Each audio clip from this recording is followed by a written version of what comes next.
बिस्मिल्लाहिर्रहमानिर्रहीम।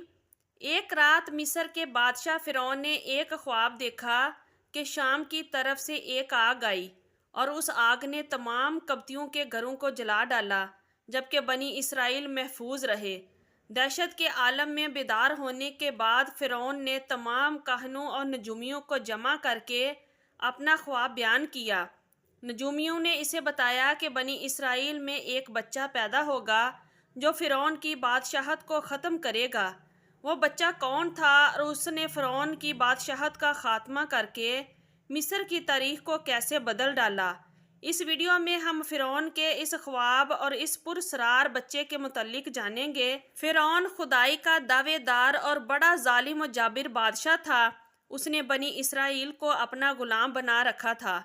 हालांकि वो हज़रत यूसुफ़ अलैहिस्सलाम के ज़माने से वहाँ रहा करते थे। हज़रत यूसुफ़ अलैहिस्सलाम ने अपने वालिद हज़रत यकूब और अपने भाइयों के लिए ज़मीन का एक हिस्सा उस वक़्त के फ़िरौन बादशाह रियान बिन वलीद से हासिल किया था। हज़रत यकूब अलैहिस्सलाम की यही नस्ल बनी इसराइल कहलाई, जो मिस्र में खूब फली फूली। ये लोग हज़रत यकूब अलैहिस्सलाम के दीन के पैरोकार थे, लिहाजा इस वक़्त अल्लाह के नज़दीक ये सबसे बेहतरीन जमात थी। इन्होंने फ़िरौन को सजदा करने और इसे अपना रब मानने से इनकार कर दिया था। इसी वजह से बादशाह और इसके हवारी उन पर जुल्म और सितम के पहाड़ ढाते और इनसे घटिया काम करवाते थे। फ़िरौन ने जब अपना ख्वाब काहनों और नजूमियों को बताया तो इन्होंने इसकी तबीर ये बताई कि बनी इसराइल में एक बच्चा पैदा होगा और इसके हाथों अहले मिस्र की हलाकत होगी। बनी इसराइल के यहाँ भी शुरू से ही यही बात मशहूर थी, लिहाजा इस ख्वाब के बाद वो मज़ीद फ़िक्रमंद हो गया और उसने हुक्म जारी कर दिया कि बनी इसराइल में पैदा होने वाले तमाम लड़के कत्ल कर दिए जाएं। इस हुक्म के मुताबिक फ़िरौन के हवारी और इसके सिपाहियों ने हर मुमकिन कदम उठाया ताकि कोई भी नामलूद लड़का ज़िंदा ना बच पाए, लेकिन अल्लाह के फ़ैसले अटल होते हैं। देखते ही देखते बनी इसराइल के हज़ारों नौमलूद बच्चे ज़िबा कर दिए गए। फिर एक वक़्त वो आया कि जब कब्ती सरदारों ने फ़िरौन से कहा कि अगर बनी इसराइल के लड़कों का इसी तरह कत्ल आम होता रहा तो हमें आइंदा खिदमतगार मिलना मुश्किल हो जाएंगे, और फिर हमारे ये कमतर, घटिया और गलीज़ काम कौन करेगा। इस पर फ़िरौन ने हुक्म जारी किया कि 1 साल छोड़कर बच्चे कत्ल किए जाएं। इन दिनों हज़रत मूसा अलैहिस्सलाम की वालदा अपने हमल की इब्तदाई दिनों में थी। अल्लाह ने उनकी हिफाजत का सामान इस तरह फरमाया कि उनकी वालदा पर मामूल के मुताबिक हमल के आसार ज़ाहिर नहीं हुए, जिनसे आप फ़िरौन की छोड़ी हुई दाइयों की निगाह में ना आई। इन्होंने इस बात को छुपाए रखा यहाँ तक कि पैदाइश का वक़्त आ पहुँचा और इन्होंने बच्चे को जन्म दिया। इस बारे में सिवाय करीबी लोगों के कोई नहीं जानता था। नजूमियों ने फ़िरौन को इतला दी कि बच्चा पैदा हो चुका है। इस इतला ने फ़िरौन को बदहवास कर दिया। उसके सिपाहियों ने घर घर तलाशी शुरू कर दी।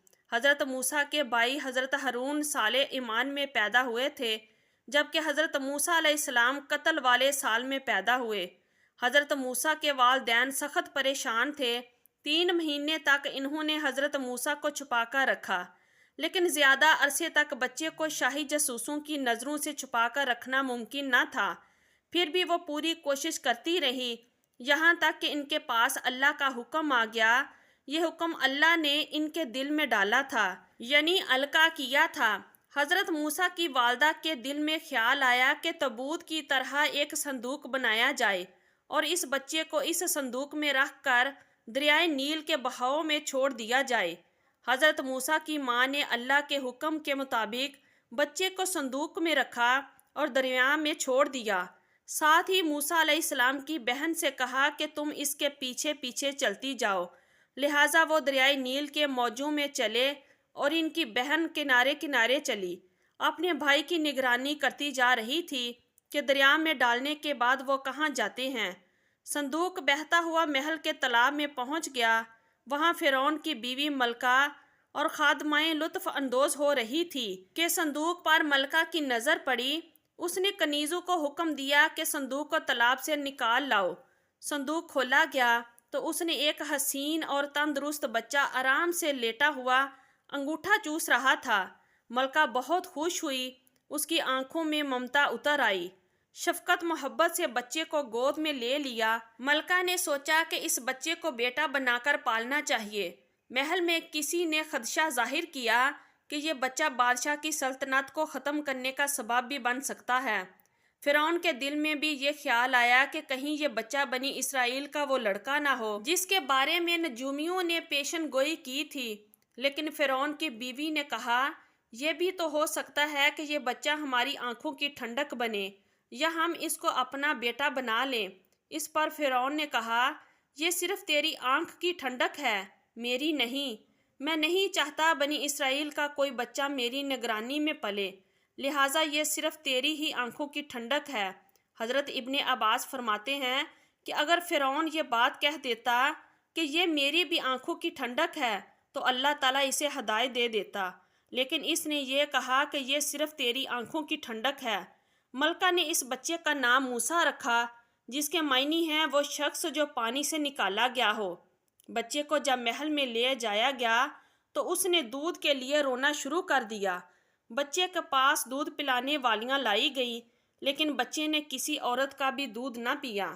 جو عورت بھی آپ کو دودھ پلانے کی کوشش کرتی، ناکام ہو جاتی۔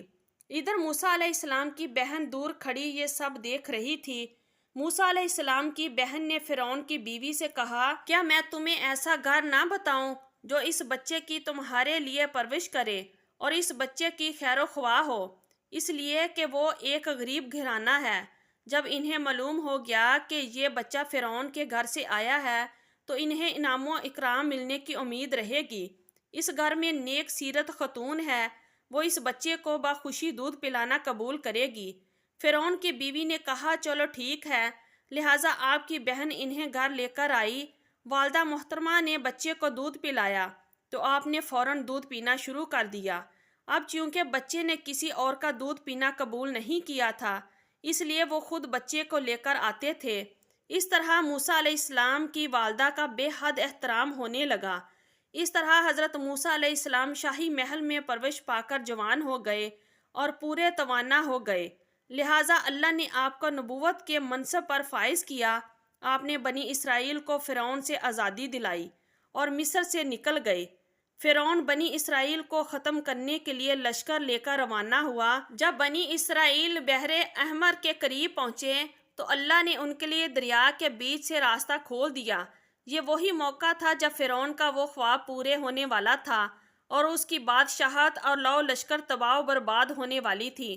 بنی اسرائیل تو سمندر کے پار چلے گئے، مگر جب فرعون اپنے لشکر سمیت ان کے پیچھے آیا تو سمندر کا یہ راستہ بند ہو گیا اور وہ اپنے لشکر سمیت اس سمندر میں غرق ہو گیا۔ یہ تھی ہماری آج کی اسلامی ویڈیو۔ اگر آپ لوگوں کو اچھی لگی ہے تو پلیز ویڈیو کو لائک کیجئے اور ہمارے چینل کو بھی سبسکرائب کیجئے۔ شکریہ، اللہ حافظ۔